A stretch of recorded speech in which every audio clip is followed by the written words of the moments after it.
says. Oh, I like coffee and I like tea. But me and do it in mine of thee. So much I'm being mine and blind. Johnny might be a man with that much. Me right for you. Oh, you wanna give me a run around. Can't join fire. Yeah. Hold on, dude, I gotta get the whole harmonica solo.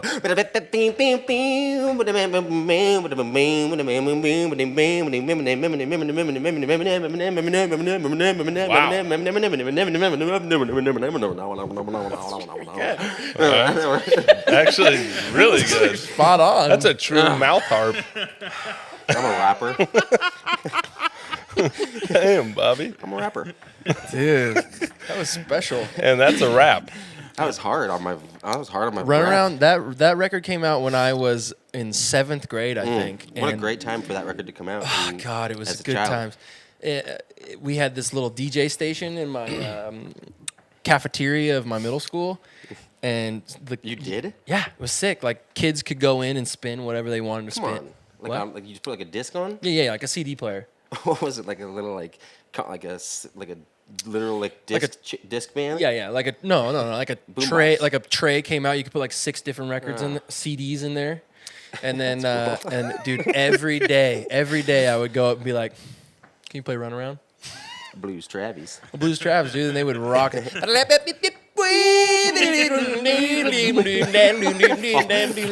was just watching the show over here. It's awesome.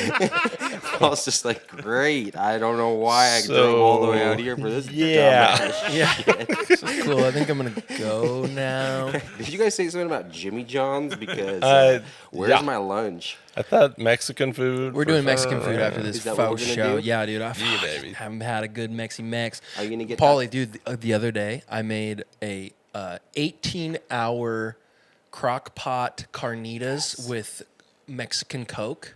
What? Oh, real sugar. No, cocaine. Oh, the bad Coke? No, the good Coke is. dude, thanks for the invite, you dick. No, Mexican Coca-Cola. It was, dude. It was. Who was there? Nice. Jules, you I were was there. Yeah, It was fire. really good. Mm. Where Yeah. did you learn that recipe from? Did you get it From a- Jenny Ann Mannon. Oh, really? Yeah, oh, she nice, sent, dude. we Shout out had to them at. Jenny Ann Mann.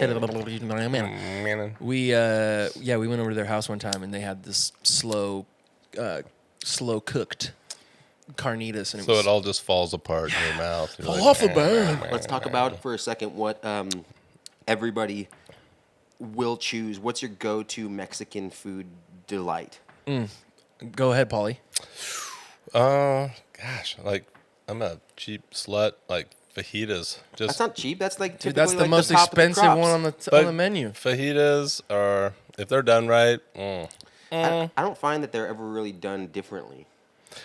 Oh, really? I don't really find that Mexican food is done differently. It's really just, I mean, if you go to like a high stakes Mexican restaurant, then like you're dealing with some good Mate. stuff. What was But, it like? High stakes Mexican. It's an MES. That I was think that kinda- like, that's what- Mexican, Mexican. Every man. yeah, I mean, like my brother. Gosh. It's gonna be better if it's in your Kimchi. face. My brother used to work at a Mexican restaurant called. Come on, dude! I'm trying to talk myself out of something. My brother Tony used to work at Azteca. I don't know if those are around here. Those are a chain. Yeah, those are Yep. weak. And he was like 16. He would come home and just be like, "Man, it's so crazy because like you get like complimentary chips and salsa." The salsa was just in a garbage can that they would just go back and like scoop their hands into and just bring it to your table. It's like, and the Dude. chips too, like just Yeah. garbage can chips and salsa. I mean, it's not a garbage can. It's just delicious. it's a bigger Tupperware that could be a garbage can. Well, Easily. it is Yeah. an actual garbage can. They're not throwing trash in it. I'm sure they sanitize it. Maybe not. Who knows? Like, you would hope. But That's what you Do you think. remember, Paulie? Do you remember, you live in Chihuahua where I grew up.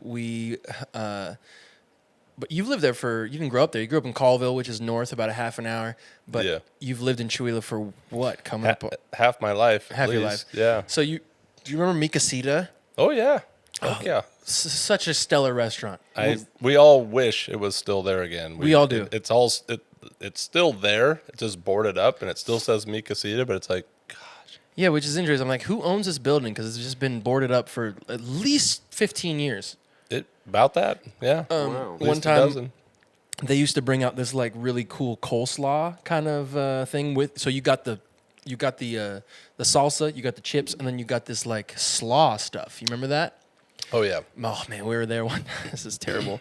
And I guarantee that whoever owned Mi Casita is not watching or listening to this cast. So who gives a fuck? Careful now. Maybe. Maybe. Either way, it was like an honest mistake. But my dad's fishing through the coleslaw, right? Gets a chip up to his mouth, and there's a piece of chewed gum No. on the chip, dude. Scout's honor on the chip. Somehow it had fallen into the coleslaw, and he brought it up to and he's like, "Oh my God." And my dad is such a sweetheart. You know, my family, very kind people, peacemakers. He's like, you know, pulls the guy aside. He's like, "Hey, I just want you to know that this was in my coleslaw." You know, and he shows him. The poor owner was mortified. I think my mom had delivered their children, you know, so it was we were even more so connected to the family. And I've never seen a more terrified look on anyone's face than that. He was so kind. He's like, "Meals paid for. You don't gotta worry about it." And we're like, "Listen, honest mistake, man. I mean, like, at least it wasn't a Band-Aid or something." I'm gonna one up you right now with that Band-Aid statement Okay. because I found Also- I'm telling you, dude. I edit these episodes. Yeah. I sound fine. Now I'm gonna sound too loud. Hey everybody, do you That's like better that? like that. No, it sounds awful. It sounds muffled. I found in Sounds muffled. my carne asada burrito when I was like In the burrito? 11 or 12. Oh, yeah. no. A Band-Aid. Oh. Not only the Band-Aid though, a full index fingernail on the Band-Aid in the whole thing? whole thing. Oh. And the problem is that I actually put it in my it went in my That's how you mouth found and pulled it. it out. Oh, I'm sorry. Oh, dude, it was Yeah, we're not going to real Mexican food bad. after this anymore. Okay, one more Band-Aid story. Hey, please. when I was a kid, and my bless her heart aunt, she took us up, and she had her rum and coke and her Carlton 100s and no seatbelts, and there's 9 kids in this Suburban, and she's just like cruising it. Let's go get chicken. So we went up on the South Hill Perry District area, and it was the slums back in the day. Yeah. And she got us chicken. We all got back to the house, and we're eating our chicken, and one of us kids is like, and it was a drumstick, and it's like, oh, and it was under the breading, and it was a full-on Band-Aid, you know, and just had to peel it out of there. It was just like, what the? The Band-Aid was on the drumstick? Yeah, they actually deep fried it in the. It was under the coating, man. It was like, that's They pan crazy. coat over the Band-Aid. Man, that's So tough. there's our Band-Aid Streets, stories. It's dude. great. Band-Aids. I'm glad we have them. Well, Would you prefer a Band-Aid or blood or human blood in your food? I couldn't tell the human blood. You wouldn't tell. You wouldn't know. That's a good point. Depends on how cooked it is, you know. But just you have to taste think some of it. copper. Maybe we could think of it. Some pennies. The iron. We could think of it in this capacity that the Band-Aid was an attempt to not bleed in the food, and then unfortunately you just got a Band-Aid. Put it in the comments, folks. What do you What would you think? prefer? Would you prefer a pint of blood in your Mexican burrito or just a Band-Aid? Pint's a lot. That's a lot of that's a blood. grip of blood. I feel like I was thinking a few like drops. you got to I go don't to know. the definitely- ER if yeah. if You're you're not losing a gonna notice. pint of, especially just during one dish, right? Like how many dishes as a cook do you got to pipe out Yeah. during a session? Yeah. If you spend enough time to bleed a pint blood into a arroz con pollo, You're gonna. you're gonna pass out soon. In anything like this, would you prefer to know or not know? Not no. Not in, know. in anything, Steve. Know or not know? Not no. Not know. Yeah, out of sight, out of mind. Like Yeah. they allow so many rats to fall in, like at a peanut butter factory, like, and that's acceptable. Like that's just a given thing. It's like, and you know, on mass amounts of something, Yeah. it's probably fine. Rats are high in fiber actually too, and that's kind of Protein for sure. proper You protein guys have there. never eaten a rat though. I've never eaten a rat intentionally. No, but yesterday cleared a mouse. Wait, really? I set that trap up, dude. That was scary as shit to set a mouse trap up.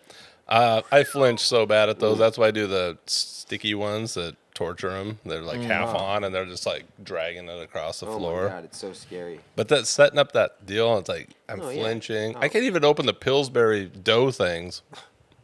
Just without adjust your mic stand, bro.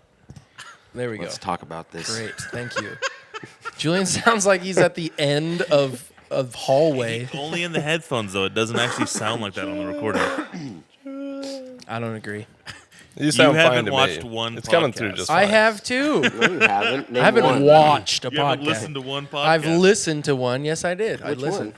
one? The Teddy and Ty episode Oh, 4. you did? Wow. You didn't listen to the one with Taz? Wow. I listened to that one too. Okay. I didn't. Obviously I not. listened to one episode. Which one? Good going. You didn't listen to your wife? I listened to that too. No, you didn't. Oops. Red-handed, Dwayne. Red-handed. The rat and the peanut butter. Got you red-handed, Dwayne. Oh, man. Well, this now that we've- podcast is done. Now that we've all, So about that Mexican food. yeah, See ya. So who's on the couch, guys? now that we have Dickheads. we have gone down the alleyway of terrible food experiences at restaurants. Oh, there's more. There's plenty more, but we're not going to touch on them anymore because that's enough for today.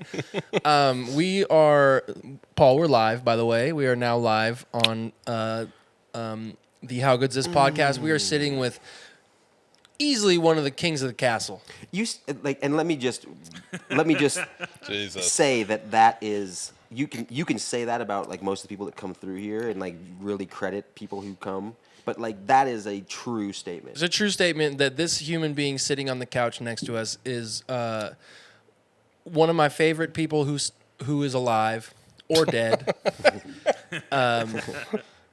We met in my late 20s. I moved back to my hometown of Chewelah, Washington, and this young man, I haven't said your name yet, so don't talk. This young man was running a coffee shop called Paul's the Coffee Bar, and was kind of the saving grace of not only my existence up in Chewelah, but also my wife's sanity. We went into Paul's Coffee Bar, and Paul made a hell of a cup of coffee and a hell of a latte. But beyond that was an incredible friend and mentor in life and love and marriage and child rearing and everything. You were for 3.5 years. You were like a father figure mentor to me when I was living up in Chewelah.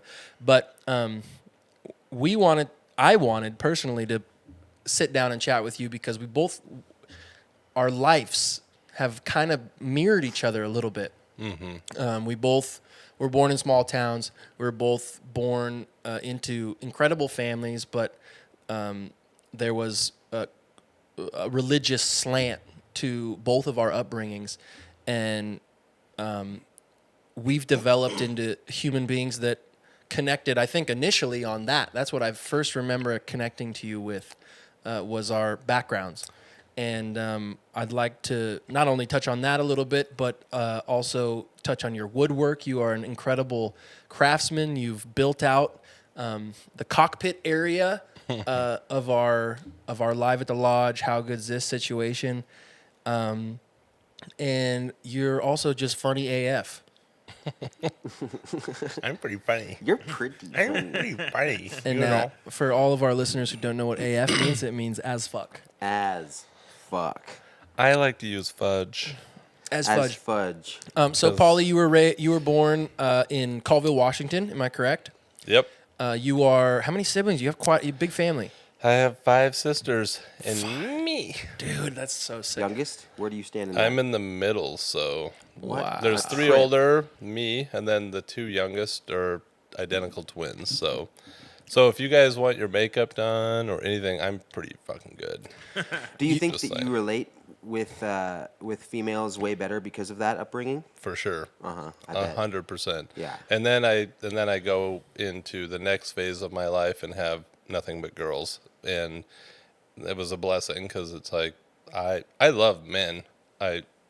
Men are amazing people, but if I walk into a party or a get together, I am so drawn to the women's circle. And that sounds Right. yeah, It's not sexual odd, by but any means. no, no, no. It's just women are just so much easier and more raw, and men tend to wear their egos and their fronts up, and I don't mind battling that sometimes, but it's if I want to just like have a chill, relaxing conversation and moment, I'll go to the women and have a real conversation usually. Yeah, I- you're just naturally drawn to that. I find that like expressing yourself and being emotional can sometimes fall into the ideas of being feminine. And I think that knowing you and building a relationship with you, there has been such an openness and a rawness and a vulnerability to like our conversations that that doesn't happen in most relationships with men because we're like, well, I'm strong. I got my shit together. I'm not like Yeah. I'm sturdy. You know. Yeah. I think some of the best people I know are guys like you who kind of are in touch with your. And I don't even like to think of it as a feminine side by any means. It's just I think it actually makes you more masculine in that you It's- can kind of tap into those things for yourself. Yeah, it's a really they complement both sides like that. You're yin and yang, I guess, and it's balance is always like one of my favorite things to remind myself, to venture into. It's if I'm out of balance, then it's not a very comfortable space. So it is really nice to like I'm so grateful for that upbringing. What's the gap between? Did your parents have quite a few kids over like a 10-year period, or are the twins much younger than you? We're all within 6 years of each other. Yeah. So all 7 of you. 6. All 6 of you are Yeah. within. Afton, Marnie, a year apart. Amy, 2 years. And then I'm almost like a year apart from her. And then the twins were 2 years.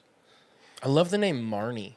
I do too. That's a cool name. I've never heard that before. I don't think. Now, Is that a family name, Marnie? Marnie, well, you'll find there's a lot of Marnies out there that were born about 69. It was totally from the Alfred Hitchcock movie. Ah, okay. Okay. Yeah, so which one? I think it was, what was it? Was it called Marnie? No, it was, Doesn't matter. I can't Marnie. remember. I don't but know either. there was a character in that Alfred Hitchcock movie. Yeah, But yeah. I can't remember if it was the birds or what. We haven't touched on the fact that the religious aspect that you guys are talking about is Mormonism, which is what you were raised in. Did 6 children being born into your family have to do with that faith? Because I understand my very limited understanding of Mormonism is that there's a in my stereotyping brain goes to a lot of children. That's Well, I mean, and in those faiths, whether it was Catholicism or Mormonism, it was like procreate and make more of this, religion. Creed, yeah. Yeah.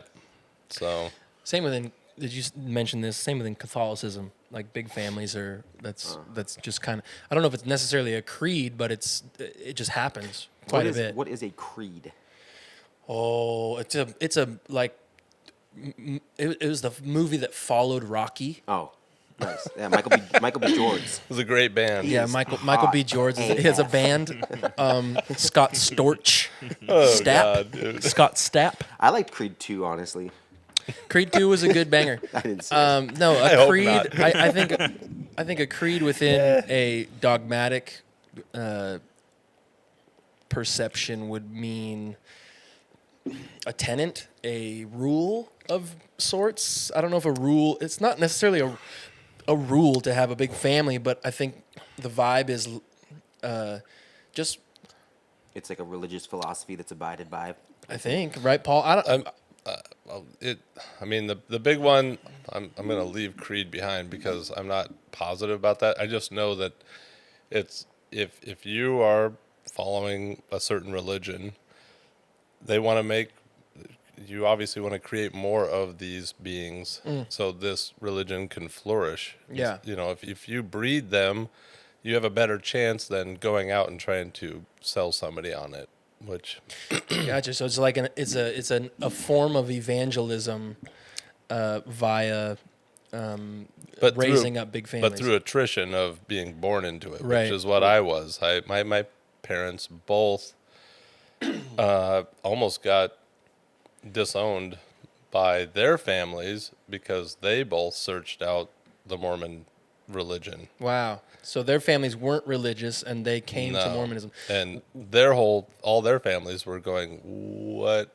It's like Jim Jones sort of Kool-Aid thing. It's like, yeah. what are you doing? Like, What was their background? Where are they from? Are they from the Pacific Northwest? Or are they? yeah, my dad's from like Libby, Montana area. My mom's a Spokane girl. Okay. So And did they meet in the church, or did they marry and then find the church? they met. They met after both of them joined the church. You know, looking for community and looking for something to grab hold of. Mm-hmm. And then they were at BYU, going to college. Oh, That's wow, where okay. they actually met and got married in the big hoo-ha temple there. And so what age would they have joined the Mormon church then? That must have been pretty young It then. was If they in went college, so yeah, mid-20s, I would say. did they go to BYU prior to joining the church, or were they just like BYU, great college? I'm going to join They joined the church, and I then think, went to BYU. I think I can't remember if at that time you had to be a member of the church to go to BYU. I don't think so. I think you could still be accepted, but it's if you're going to go to BYU, you probably should be a member. Right, Brigham Young. Yep. And Brigham Young was Joseph Smith's like predecessor. Brigham Young is kind of credited for the spread of the Mormon church. Am I right? Well, yeah. After Joseph kind of got ostracized and jailed, somebody had to take over, and Brigham took over, and they were being run out of the East Coast area, Midwest, Right. East Coast, Yep. and he came across, pioneering across, and found, Utah, and was like, this is the Mecca, this is home. And so, the Mormon Church and Joseph Smith, as I understand it, Joseph Smith was the let's call it a founding father of the Mormon Church, the Mormon religion.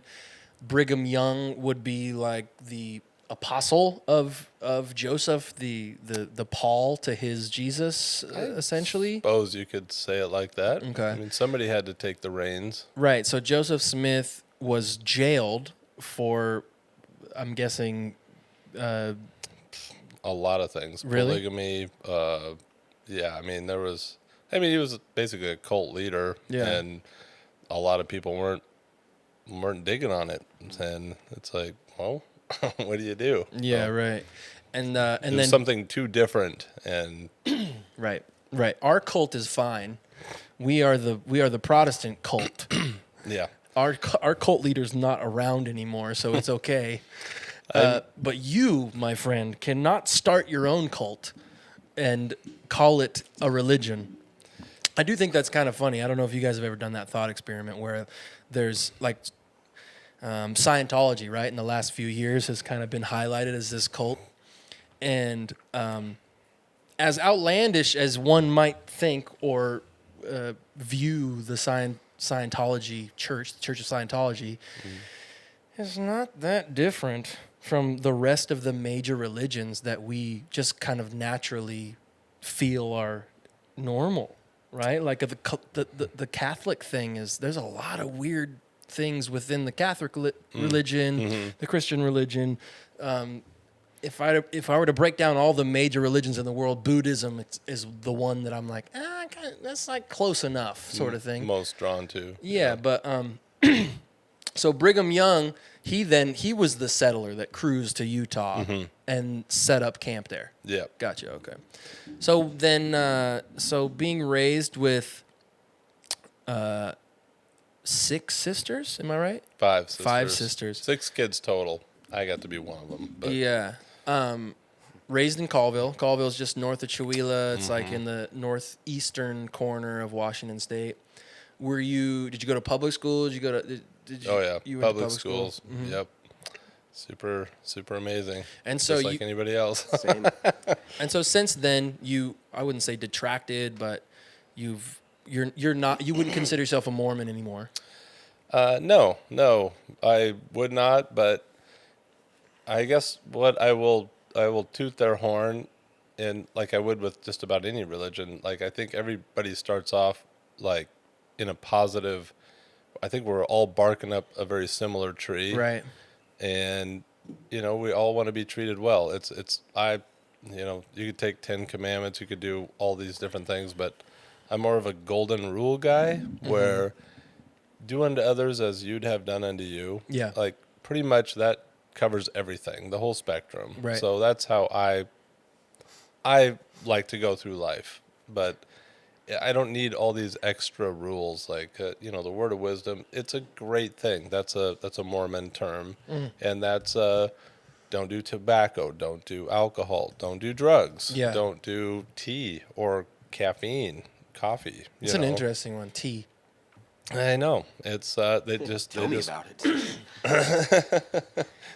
But these are some of the what we would call tenets, maybe. Yeah, and instead of saying moderation, try that. They probably just looked at it like most people don't know how to moderate. Like these certain drugs have hooks. They're probably going to succumb to them. So let's just take them all out. Yeah, sure. And so I actually didn't try smoking pot or drinking alcohol or anything until I was 25. Yeah, And which is great. It's great. It was I was super healthy. Like there's all these positives, but at the same time, it's like I do want to live life. And did you feel that way growing up that you wanted to experiment but were prohibited? For sure. And there was a lot of guilt. That's the other thing about religions is, there's guilt and fear instilled in each of us little young minds, and you can control just about anything with those two things. Right. Those. And I was very controlled. Like I knew I wanted to, venture out and try something new and different, but there was all this looming pressure that there's this all-seeing eye of sorts, and it's like it's numbing. It's like it's so scary. What kind of kid were you in your formidable years? Who were you? Were you like a popular kid? Were you a kind of like a strange, by the rules kind of kid? Like what were you like? I didn't actually I stayed in my lane until probably freshman year. What is your lane? Just straight and narrow. Just a good kid, good kid. Grades, Yep. People pleasing, mofo. We have just that in common. Yeah. And then I finally got to a spot where it's like, I think it was high school, probably just after puberty, freshman year, and it's like, ooh, I want to dress funky. And my oldest sister Afton, this is like in the mid 80s, 86 I think, she totally went into the goth scene. Yes. And so Cranberries? Way beyond The Cure, dude. Come on. Sorry, my fault. Goth Central. Yes. Yeah. So gloom and doom, but it was so awesome. She was one of the first people to pierce her nose that I'd ever seen, and so I helped her dye her hair and put egg whites in so she could form it so she looked just like Robert Smith from The Cure. You guys probably don't know who that is. Oh yeah. What year is this? Because there's like a decade. gap Yeah, between so our I was age. probably like a freshman, and I was a freshman. And that was like 86. Okay, So wow, it's like interesting. total That's when we're born. total 80. Yeah. Yeah. We got a little Yeah. gap. Oh, that's interesting. But yeah, I don't know. That was so fun to see her kind of rebel from our good Mormon goody two-shoe family, and it gave me a definite spike in my spirit to like venture out a little bit. So yeah, I totally. I didn't do drugs or anything, but I got into that music. Had the whole skater hair thing, and dressed real funky, and just to push the boundaries a little Yeah, bit. yeah. That was an act of rebellion. That was acting Yeah, out. yeah, totally. Everybody's like, "What? What are you doing?" It's Were you punished or chastised for any of that by your family? No, not so bad, man. My family was pretty good. Of course, my dad, he's a total clean cut, high and tight, and he'd give me shit every once in a while, like, yeah, maybe you should, bring those bangs up to here, not here. So, But you were still able to kind of just still express able yourself to, how you wanted to. because I kept going to seminary, and I'd go to church, and I'd carry out my callings, but I just that was my one little outlet, I guess. Yeah. Did you like it? Did you connect with it? The seminaries, the church, I the did, word of because it all? like I said, I grew up in it. It was almost like The Village, the movie. It's like that's all I knew. It was like I was in this like bubble, and that Yeah. was my community. All these friends and family, which you just grow to, like, whether the Kool-Aid tastes good or not. That was kind of on the side here. It's like, I have this community. I have all these people that I know and I trust, even though it's a little, but it was great. I wouldn't change any of that, honestly. Like, Yeah, I think about that quite a bit, Paul, and I think maybe we connected on that when we first met, is that you have a great relationship with your family still. sure. As do I. I love my parents. I love the way I was raised. I'm appreciative to the community that I was placed in, and Yep. the upbringing and the ethics and the morals that were instilled in me growing up. But then there's this other side of my perspective and my mind that looks at that and goes, it's like there's aspects of it that's like, you don't need that, right? Like you can instill morals and ethics and a spine in a human being without the guilt and the fear. Yes. But without question, I look back on my upbringing because, some of the viewers and listeners might not know I was raised in the church. My father was a minister. And even though I look back now as like a mid-30s and I'm like, God, I'm so thankful for the upbringing I had, there was definitely a period of my life, like in my 20s, where I was just like so bitter and upset at like this fear and this guilt that had sort of trailed me throughout my my young years. Did you go through a period like that where, post sort of leaving the church is a tough thing to say, because like at the end of the day, you just stopped going to service, but like you still connected with your family, and I'm sure if anybody you had known in the church, you saw them on the street, you would say, hey, hi, it's not like you would just cut off all ties, but at some point you stopped being a Mormon, right? Did you go through a period of bitterness or remorse or like any of that? Fear.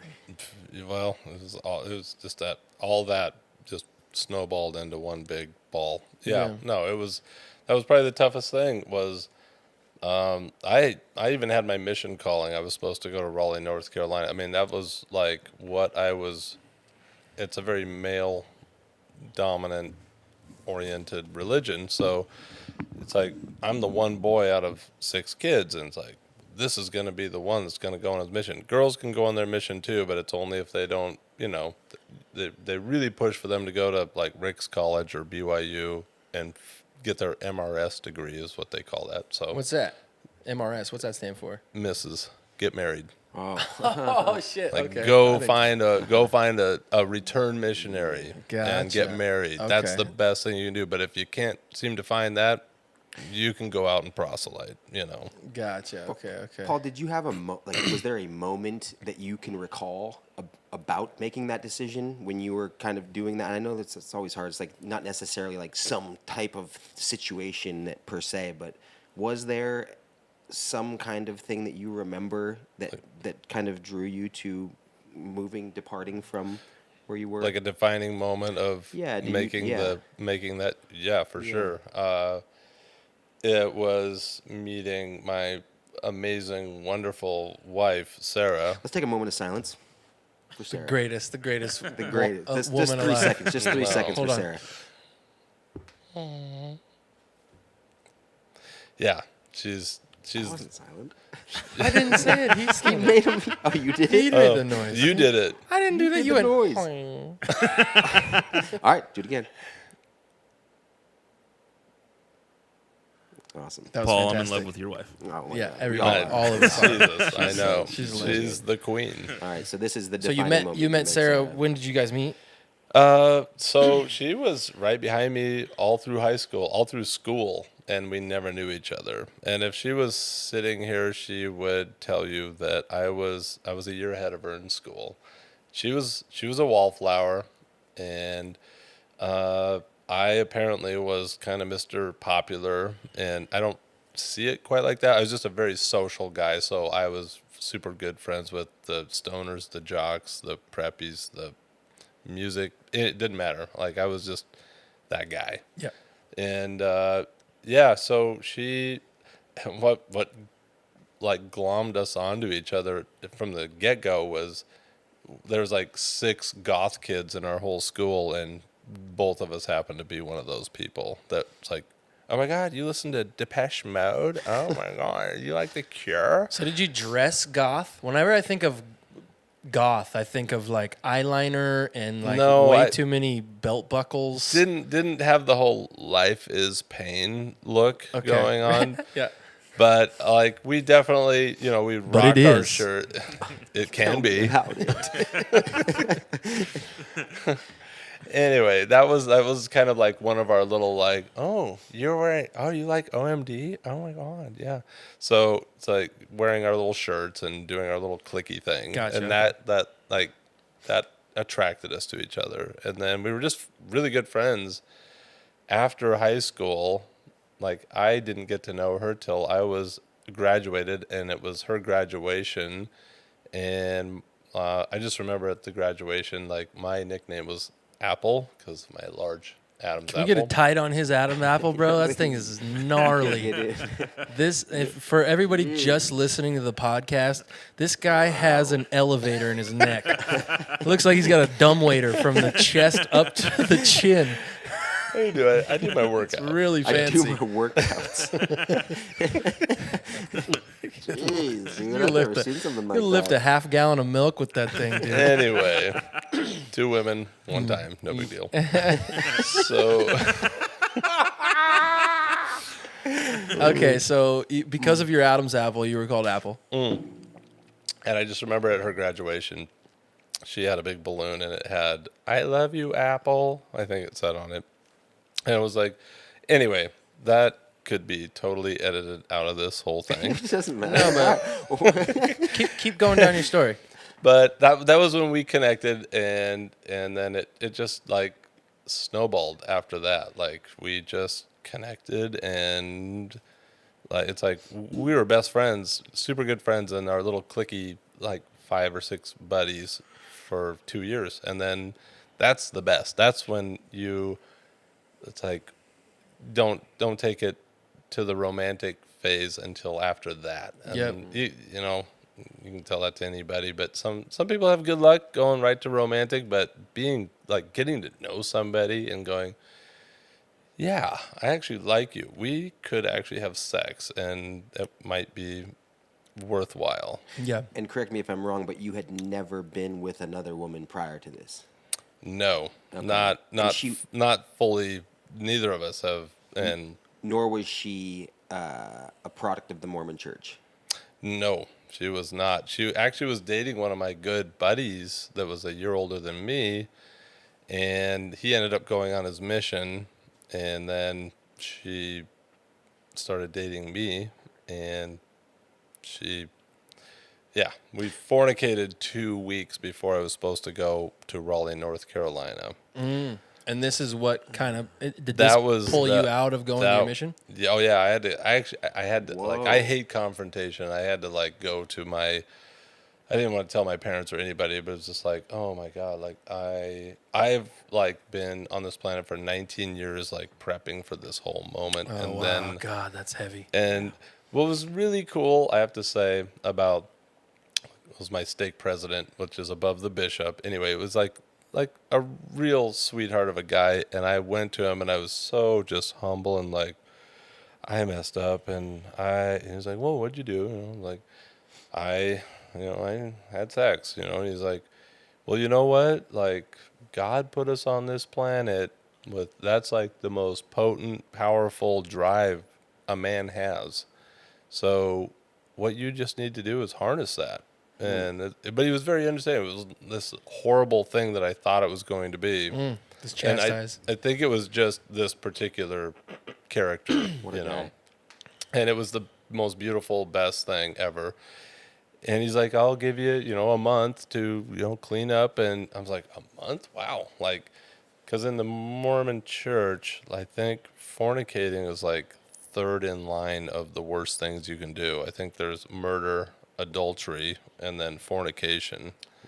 So And then seeing the Book of Mormon on Broadway, is that like number that's 2? That's probably jumped up to number 2. Yeah. Is that They switched them around a little bit. which is classic, Yeah. by the way. So you take a month to Well, he gave me a month, and then you can go on your mission. Well, it was 2 days later.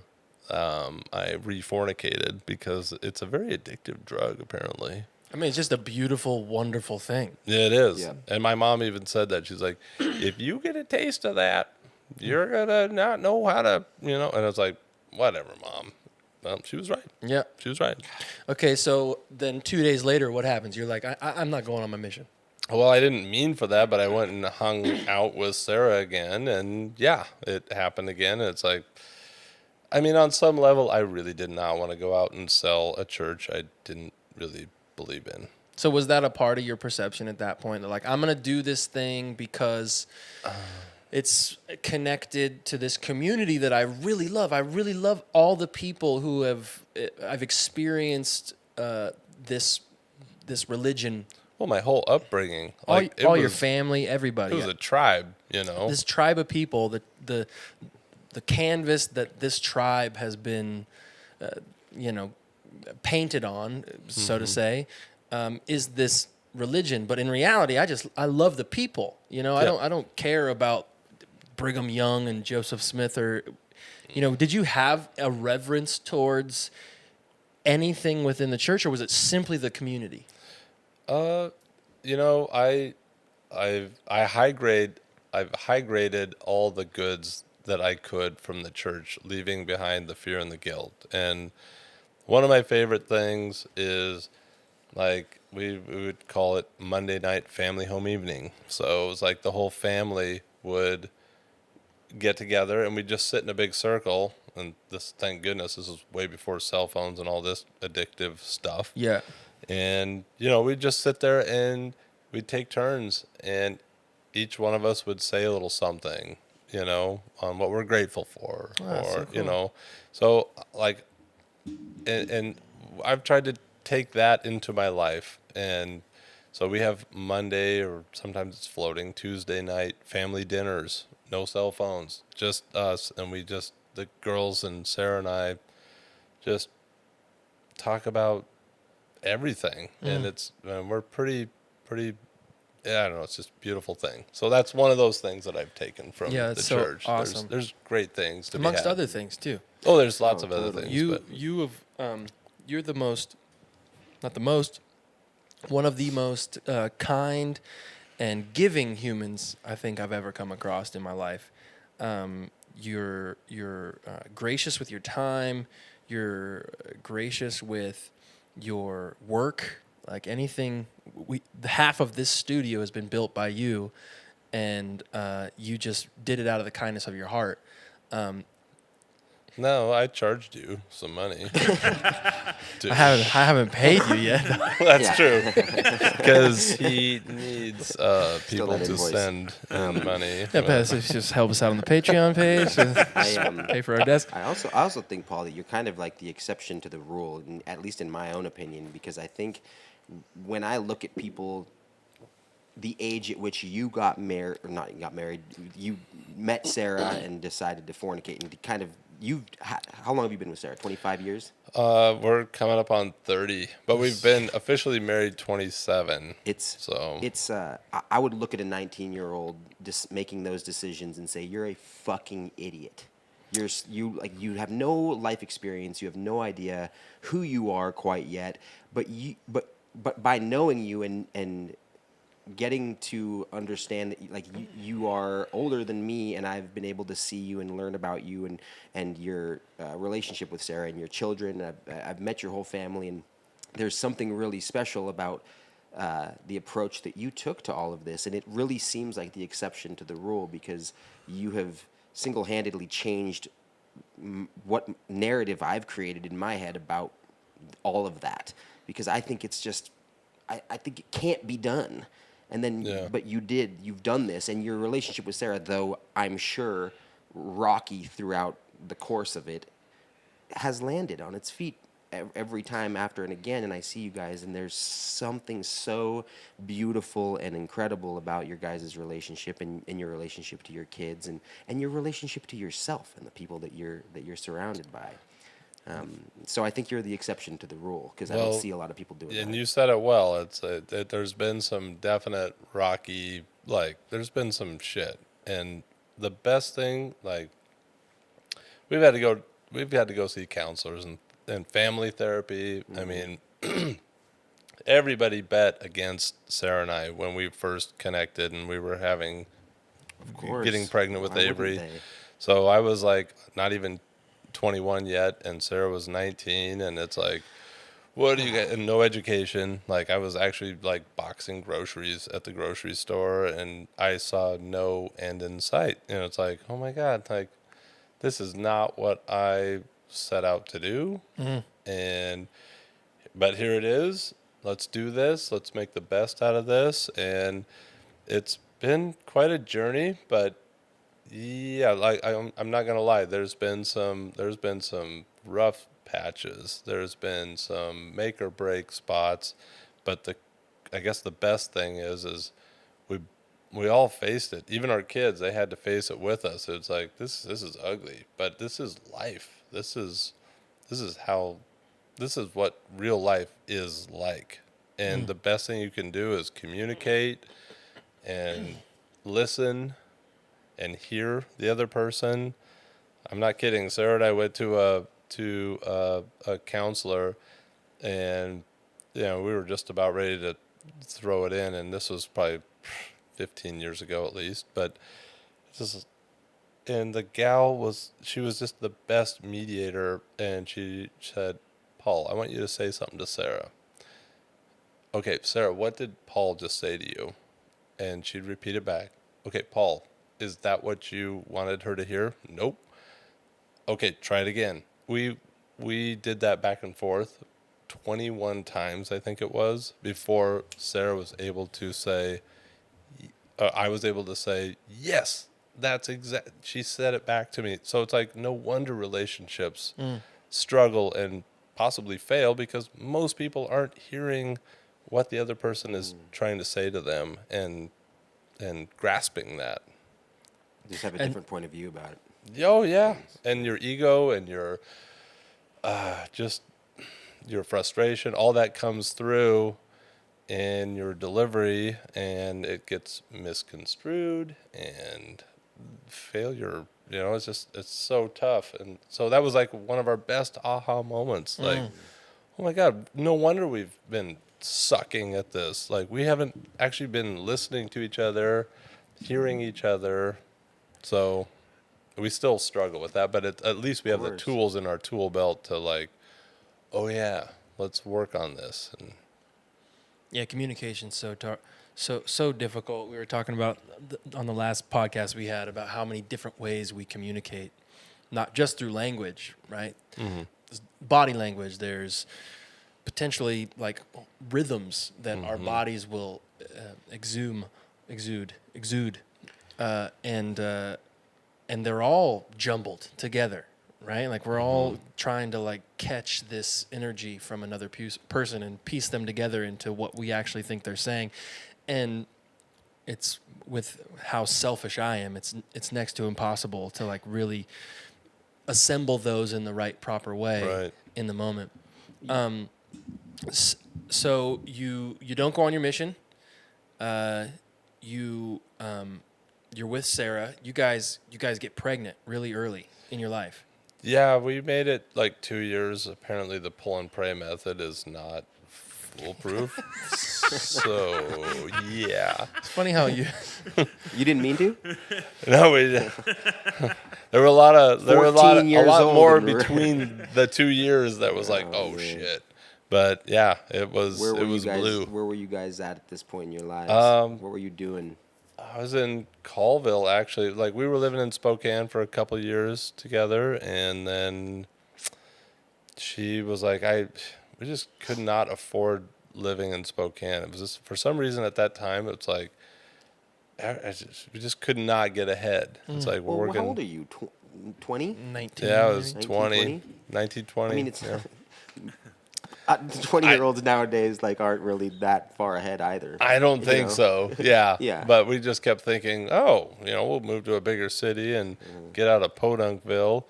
Well, like my kids did the same thing. That's like a bigger town or even a bigger city the grass is fucking no greener.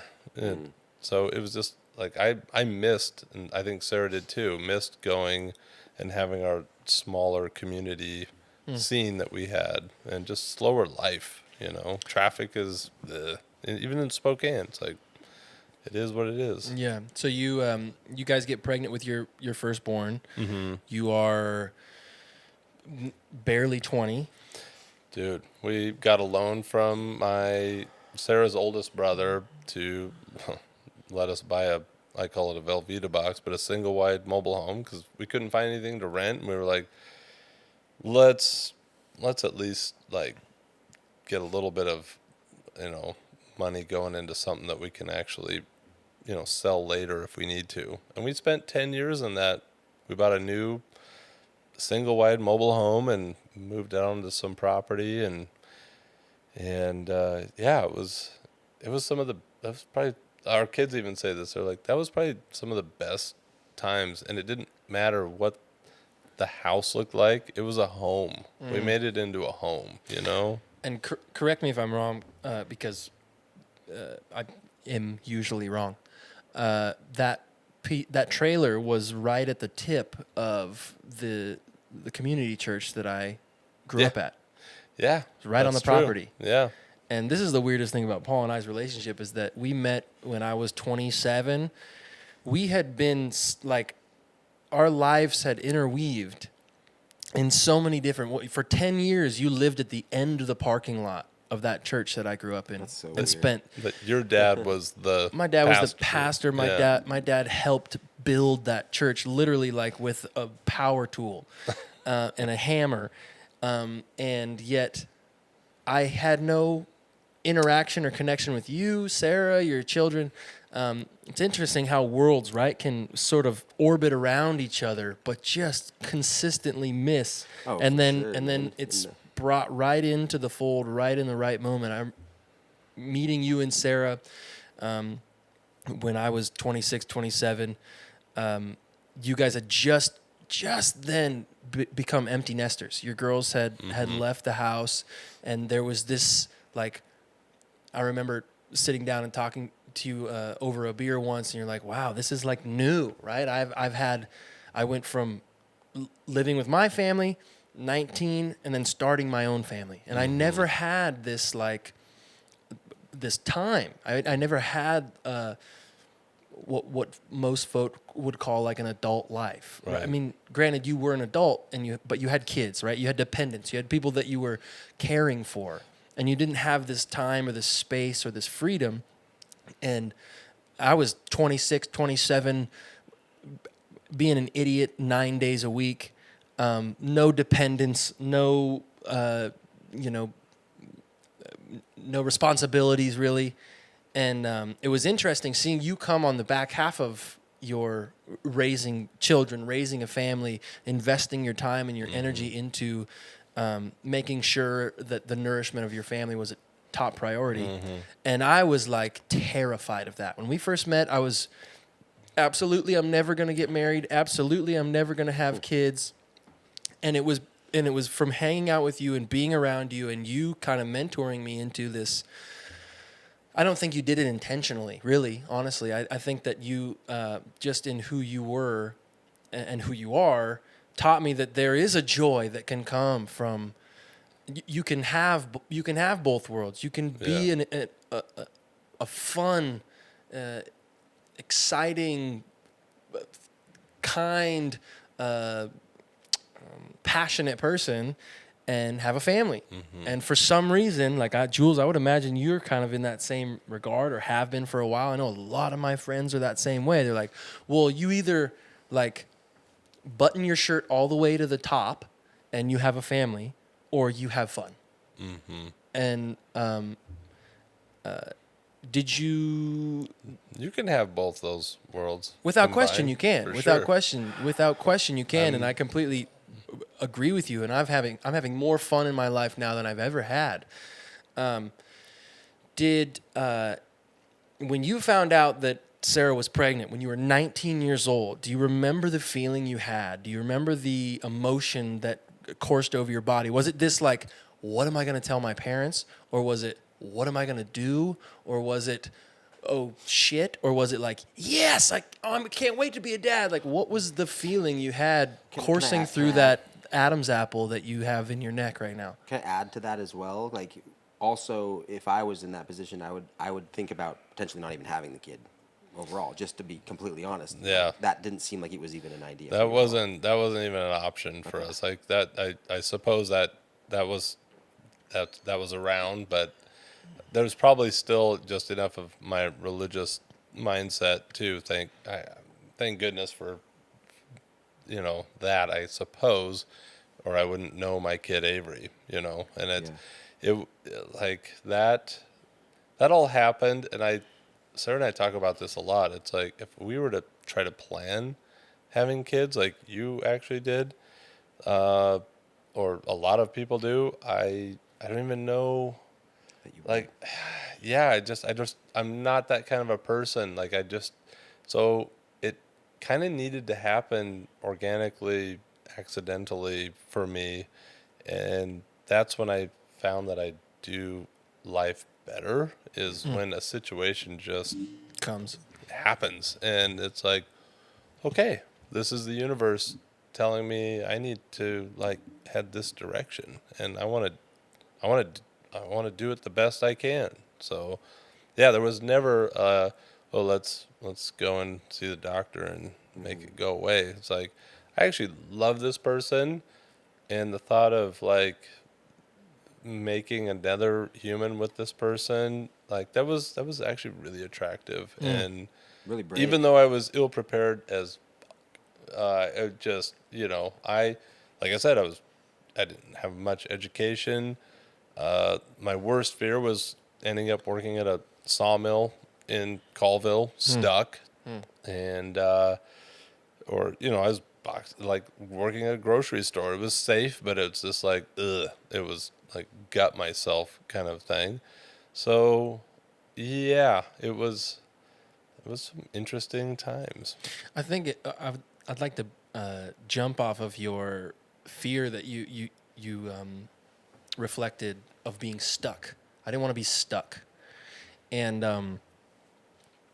I think in all reflection of your story, most people would go, oh, well, that's totally a reasonable scenario for this person who's been born into this situation and given these set of obstacles to be stuck.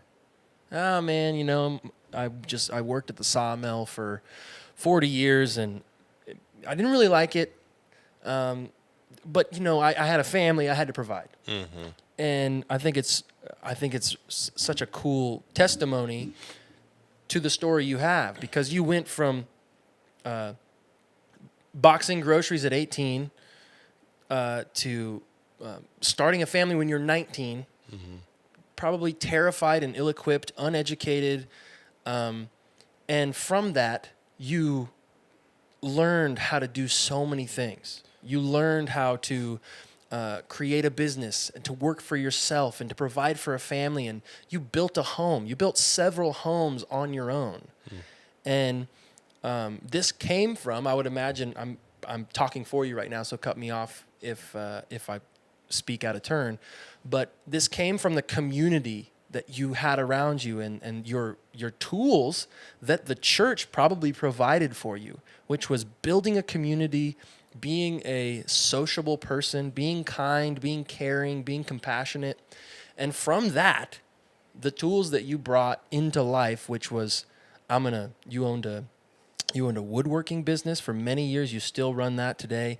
You took over. I'm not sure if you can talk about this after I maybe give the details. You took over a hard wood shop, a hardwood store. Is that the right term? Yeah, it was a woodworking store that, sold all different kinds of,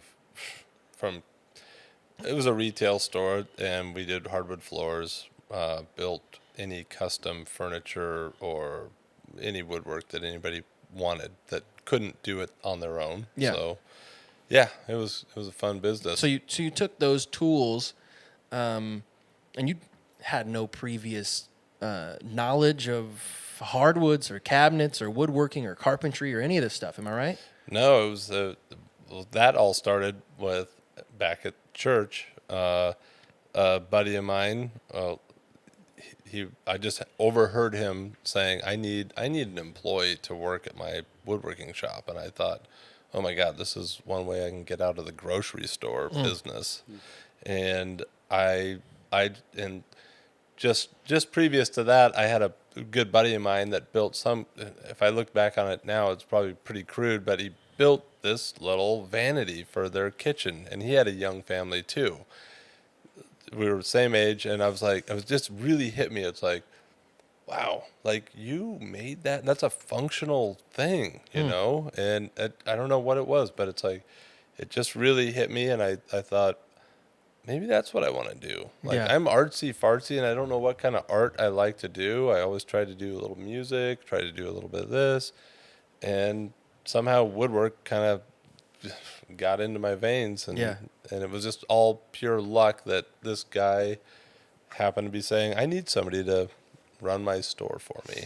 And Sarah couldn't, she was like, just stay at the grocery store. It's safe. You know what you're going to, it's like, I will die if I stay there much longer. Like, it's sucking the soul out of me. Like, I need some outlet. So once again, the universe, some other people would say the spirit or whatever led them, but the universe, law of attraction, and just speaking out, going, I'm going to fucking take a chance and do this. So you took a chance, and eventually took over that woodworking shop. Yep. And you put my name on it and ran it for like 14 years. And had you had any prior knowledge about how to run a business, how to work for yourself? No, that's why I love like on the job training and shit like that. Apprenticeship. Just pay attention. And I mean, I was like, I've never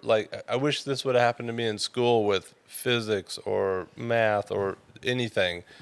Like, I was reading woodworking books like crazy and absorbing it. It wasn't like homework. It was like passion, Yeah. And it's like, thank God I found something, because I was worried about myself. I'm like, what am I going to do? Like, I don't want to just do a day job somewhere. Like, I want to have fun doing whatever I'm doing. I want to be creative, and I found it. So it was a blessing. Do you think you would have found that outside of woodworking? Do you think that woodworking was the only thing, or do you think that at that moment in your life you were brought to this place where you were just so hungry to attach yourself to some sort of creative venture, whether it be woodworking, whether it be making music, whether it be like at that point in your life, you were just so hungry for that? You would have been what, 22, 23? I was 22, I think. 22. Yeah. Do you think it was I mean, you found that passion with coffee before. You've ran a coffee bar, and you've been like a pivotal member of at least a community that I've been a part of, and very passionate about coffee. Yeah. Do you think that is just a characteristic trait, or is it specific to what you were doing? It's a hard question to answer. I think it just like in those little sequence of those moments that I just explained, it just happened that way. And it was undeniable. It was just like, and same with the coffee thing. I just had a really good buddy of mine that's like, I didn't even like coffee until I met him, and it was like this awesome artisan moment where it's like, here's how good this can be. Here's how finite and geeked out you can go with this. And it's like, I just thought coffee was like, I just remember my grandma drinking shitty Folgers or whatever, and I thought that was coffee. And then for somebody to take it, same with woodwork, somebody to take it to this next level and go, oh my God, it's endless. Like you could go anywhere with either of these. And music, you name it. It's like, it's fun to go out and see what you want to, like. I can be a crazy quilter. You can go down that all day long. Well, it's a testament to who you are as a person, because I think, you're giving the universe a lot of credit for kind of how your life has turned out, but I think you have also worked your ass off to fall in line into the trajectory that you've had, and you have been very disciplined because of the circumstances of your life as well, and you have found joy and passion and interest in kind of everything. It seems like, just from knowing you much later in your life, you're an interested human being, and you're genuinely curious about things, as far as I'm concerned. And I think it's just such an amazing quality about you, and you haven't. I think your faith or your history with the church has allowed you to, or has kind of put this impression on you that you have. That the universe has worked in its way for you to kind of have this thing happen. But you also went through your 20s with children and missed your 20s. A part of my life where I can't relate at all, because I was just a complete and utter idiot, as were you. And we can't. Yeah, you were very smart about things. That was cool AF, dude. I saw some idiot. I kept it real constantly, bro. But those circumstances provided for a lifestyle that kind of brought discipline into your life much earlier on, and it's so interesting to have met you at the point where you're at now, because it almost seems like now you're able to connect with younger people like Alan and I, and have this young spirit about yourself, because you were an adult really, really young, whereas neither of us were. And so it's so cool to be able to spend time with you and to see you kind of, I can't imagine being 10 years older than I am now, being like, oh, I'm good. My kids are out of the house. I'm great. But your kids are also so level-headed and grounded and sweet and respectful and kind, and it's a testament to your parenting. And it's just that's why I think you're such an exception to the rule, because I don't know that it always works out that way, and so it's just really special. One of our key things with Sarah and I was talking to you about this earlier, but was okay, we're gonna rear these kids into this world, and how do we want to, what didn't we like about how we were brought up, and how can we try to make it better for these humans?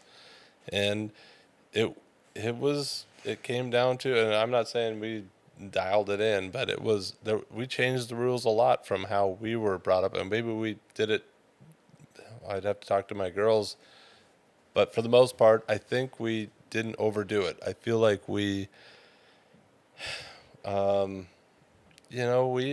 them to a lot of stuff that we weren't exposed to, so they wouldn't have, and tried to talk through it with them. Like what? Like what? What are examples? Drugs, sex, spirituality, do whatever.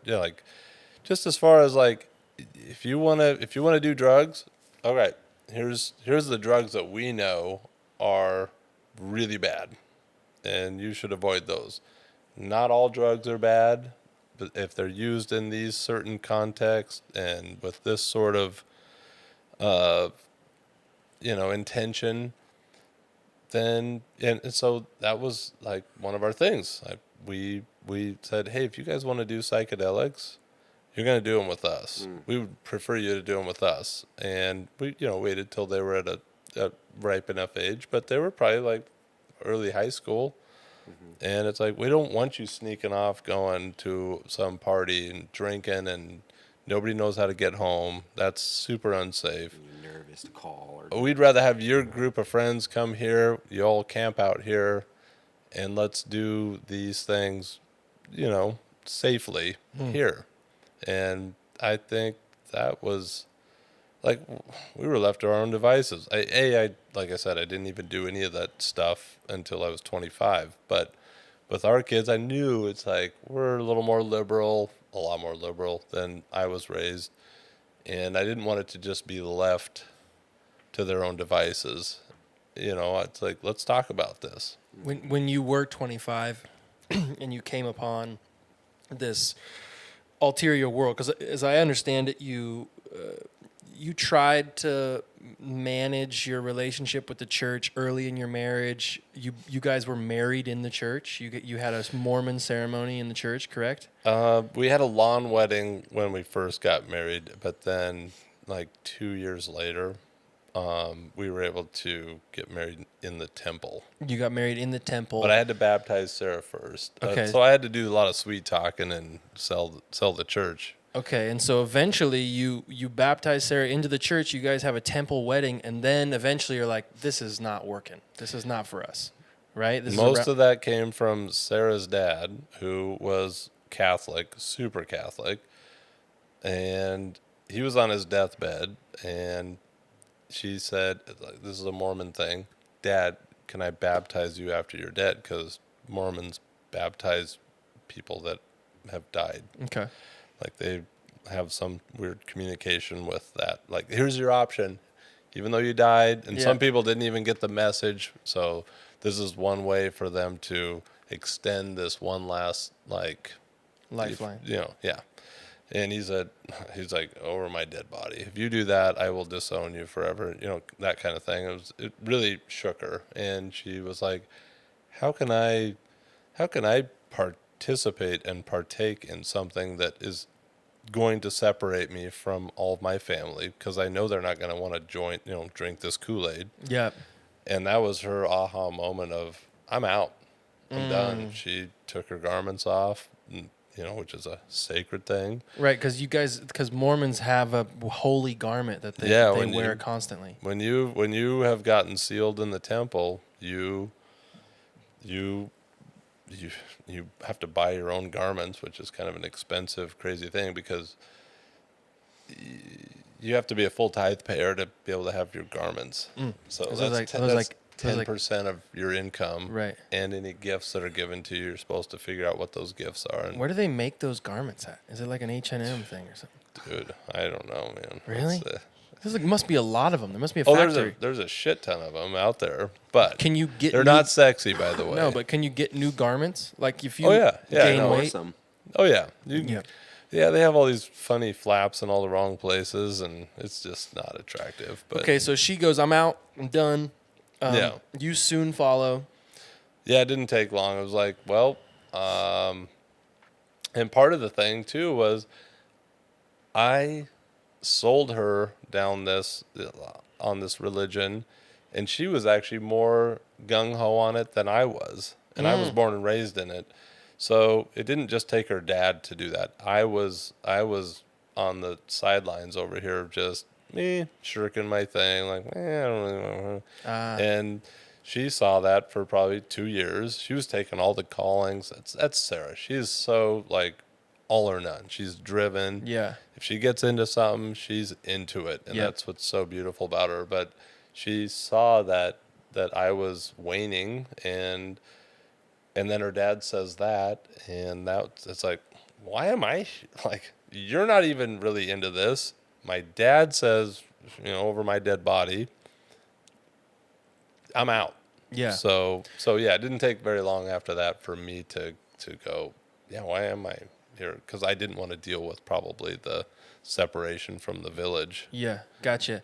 And so that's probably around 25, you say? Right around that 25. time? Yep. And you start kind of experimenting with what,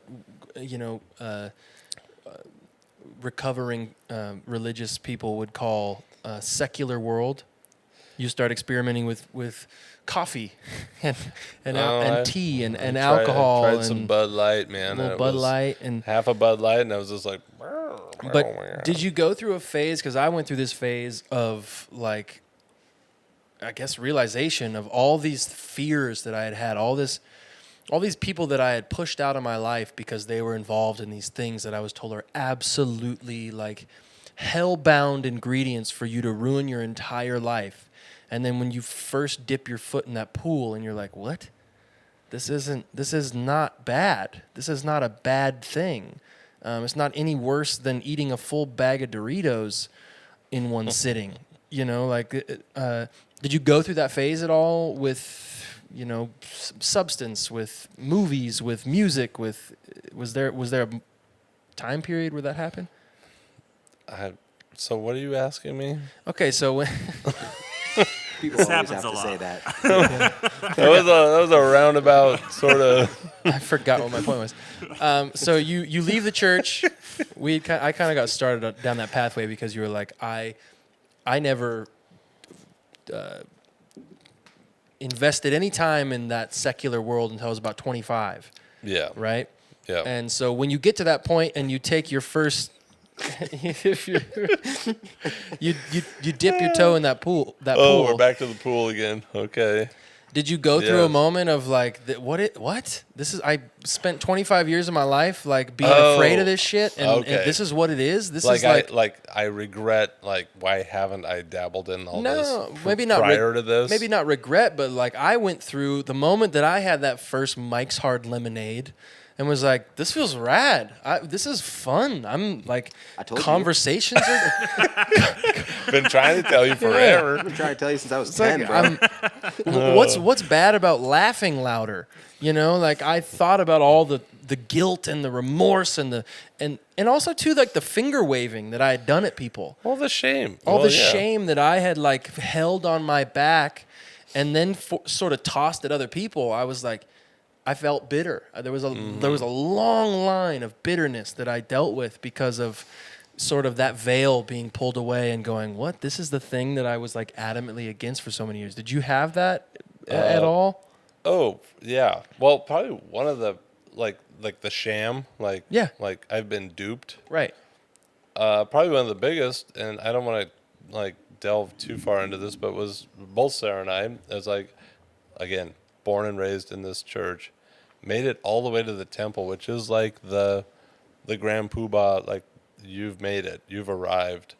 And I had a bunch of my village community people there, and this was when Sarah and I were going to get married in the temple, and it really, that was probably the biggest like, what moment. It was a letdown. Just like, I honestly felt like you're on candid camera, dude, was going to pop out at any moment. It was like, I've waited my whole life for this. And it was like I don't want to go too far into this, but it was just weird costumes, weird handshakes, just weird, just really, really bizarre. And I thought it was going to be, how could I not? Like, I just built it up in my mind that it was going to be this big, special, like, wow moment, and it wasn't. It was just awkward and like, get me out of here. Like, but I want 19, 20 years of my life back. Right. But at the same time, on the other hand, I don't regret. I would never. I don't sit here and go, I wish I had all that back. That was just a weird moment. But I wouldn't trade my upbringing and all my friends, my extended family, my family for anything. Yeah. Like it was it made me who I am. Yeah, and you're a legend, man. It's interesting how you can go through your life and look at these phases and these times and moments and energy and passions and look back on it and be like, well, that was a little misguided, but man, I don't want to change it at all because I'm stoked about who I am. Yeah. That's such a cool thing that those two worlds can coexist at the same time. You can look back and be like, man, that was pretty crazy. I went through, I kept wearing my right shoe on my left foot for, many years and walking in circles, but man, maybe who I am, sort of. But even still, you didn't choose to raise your kids in the church, and I don't know if you will or won't. But it doesn't. I don't know. I'm actually. This is an interesting conversation because there's aspects of my childhood that like I don't know how you facilitate that same thing in the secular world. Like take every Sunday going to a place where everybody can show up at the same time, and they all have children the same age as you. Where am I going to find that? The playground. What?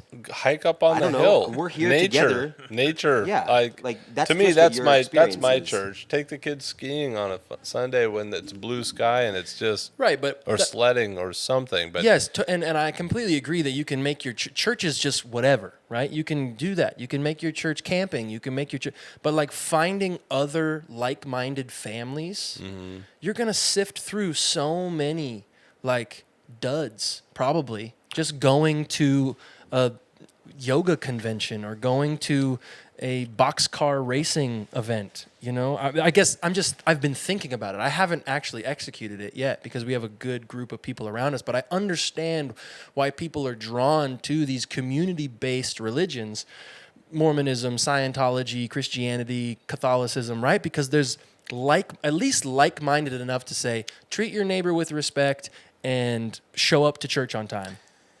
Totally, but I think what Paul has done is worked even harder to implement those values into his children's life by actually like having those conversations and making the church in his home. If without the extra without having to fear and guilt. And the weird thing in my brain about church, just because I wasn't raised in the church. I grew up Catholic, but I didn't resonate, didn't connect. It wasn't really anything for me.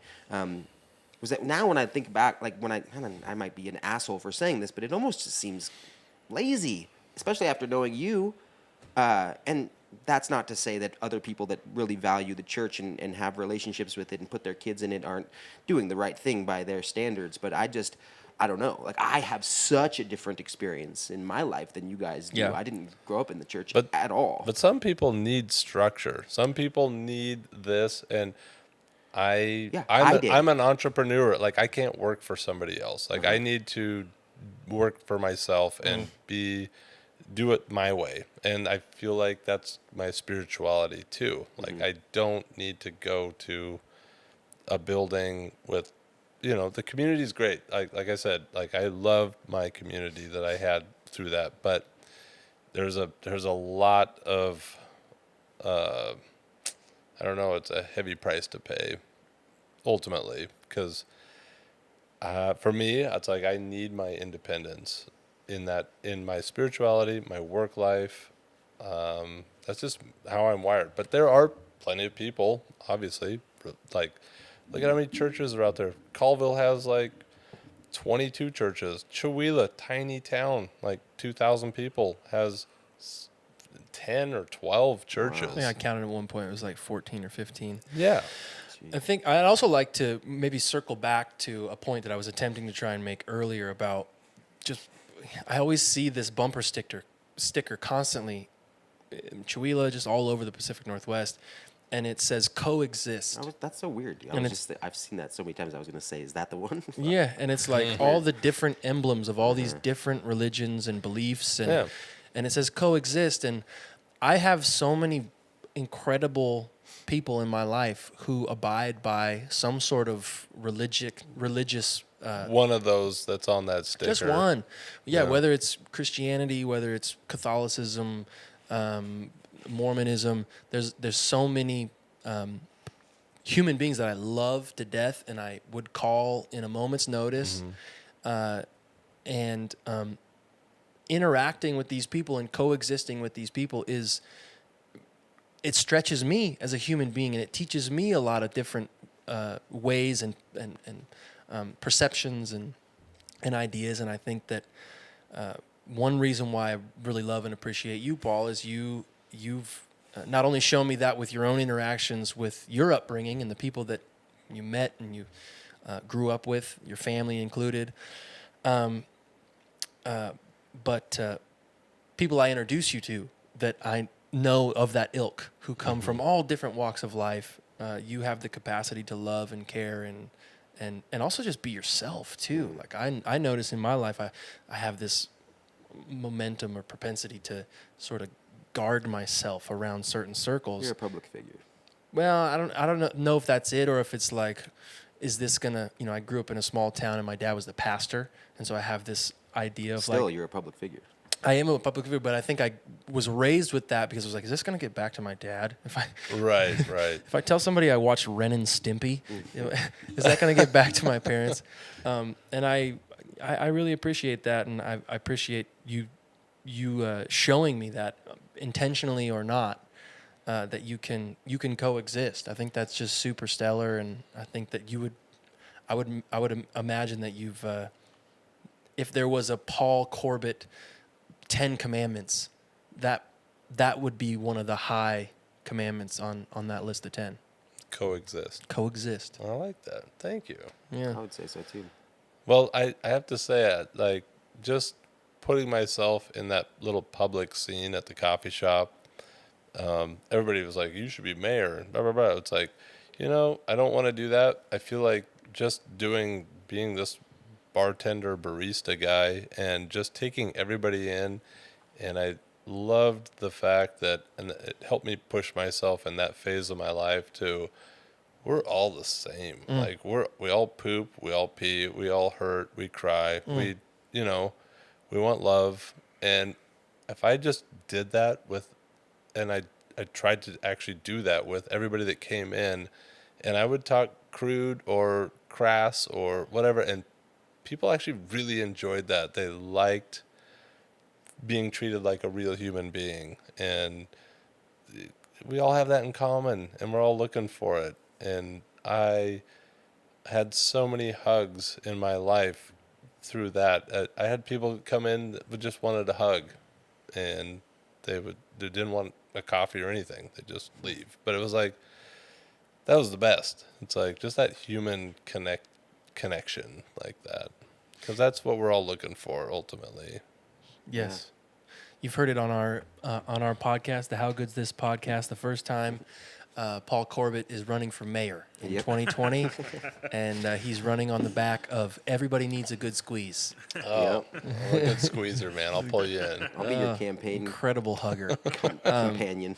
Paul, thanks so much for being here and for sharing your time with us and your story with us and being vulnerable, man. I know that, like, talking about our past and talking about the things of that nature, like, it's difficult at times, and you've been extremely vulnerable with us, man. I just want to say I love you to the ends of the earth, and I have an immense world of respect for you, and just want to say thanks for being on the show. Oh, I second that, man. Yeah, you're a really special dude. Thank you. You're the exception to the rule. Thank you. I love you guys, man. Thanks for having me on. It's so much fun. I'll be vulnerable anytime with you guys. All right, come back. Sure. Okay. Alrighty. For sure. It's Paul you, Corbett, Paul. folks. Okay. Yeah. Mwah. Let's go get some Mexican food. Oh, boo-boo, did you just make it to the end of the video? Yes, you did. Do you want to see more videos just like this one? Do you? Well, then head over to patreon.com/Live at the Lodge, where you can support the How Good's This podcast, as well as the entire Live at the Lodge family. Yep, yeah, you're going to get exclusive merch, personalized shout-out videos. Me and Jules, we're going to show up at your house and baptize your nephew, huh? Check it out, patreon.com/Live at the Lodge.